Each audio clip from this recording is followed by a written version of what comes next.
Hi everyone, this is Emily Leapart here for Tailored Expressions, and in today's video I'm sharing 3 cards featuring the Easy Strips dies, which were a Stamp Joy exclusive.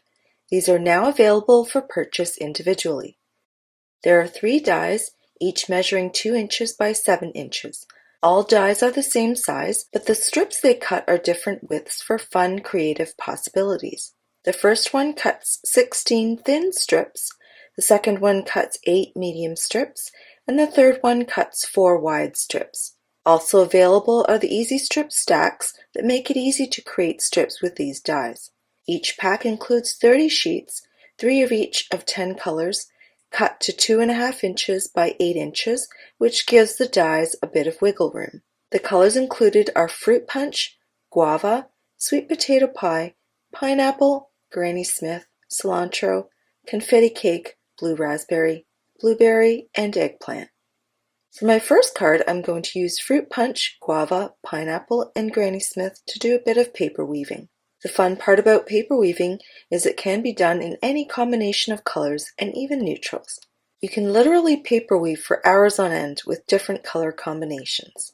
With this card, I'm using a combination of the thin strips and medium strips for both pattern and color variation. The best way to start is use a piece of tape to hold the strips at the top end so you can create your arrangement and change it as you need. With thicker cardstock, such as this high-quality 100-pound cardstock, the less space you have between the strips, the harder it is to keep the perpendicular strips close to each other. This is even more difficult when the strips are narrow. As you can see, I wasn't able to keep the horizontal pattern as close together as the vertical one, but the color order is exactly the same in both directions. After all the strips are in place, I flip it over and add score tape to keep the strips together. Before trimming off the excess, I use liquid glue to adhere the ends so they stay flat. Lastly, I trim off the excess and set this piece aside till I start assembling my cards.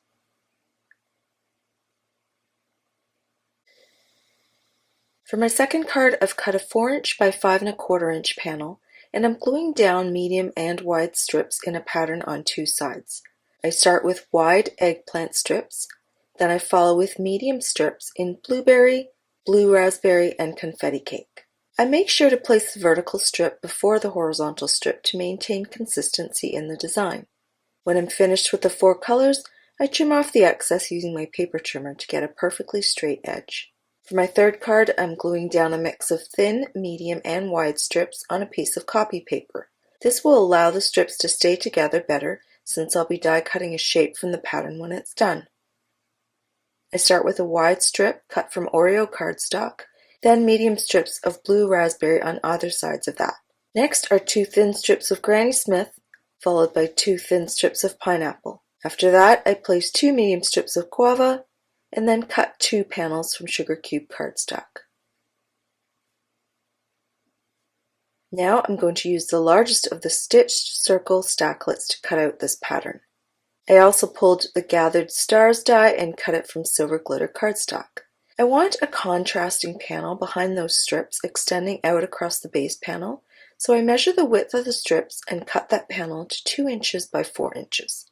At first, I tried a black banner, but it was too dark, so I went with a sea salt banner. Then I used a tape runner to attach the banner to the panel.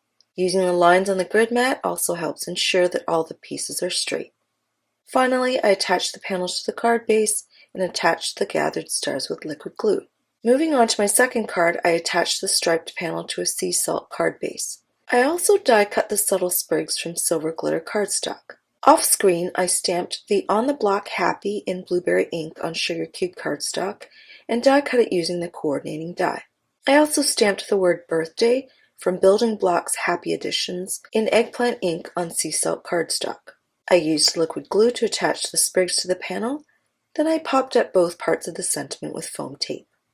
To finish the first card, I found the perfect pre-stamped sentiment in one of my simple storage bins, and this one is from the Mini Strips Fun and Funny stamp set.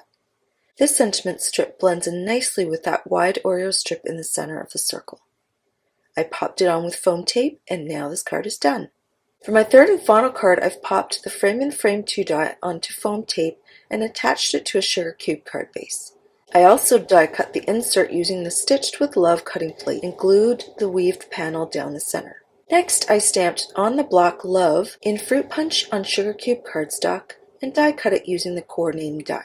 I also cut a second piece from silver glitter cardstock to act as a shadow and to add a silver element to this card too.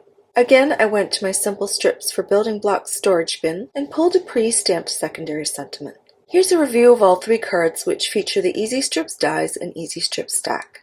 You can find all of these products in the Tailored Expressions web store at tailoredexpressions.com. Thanks so much for watching, and I'll see you again soon.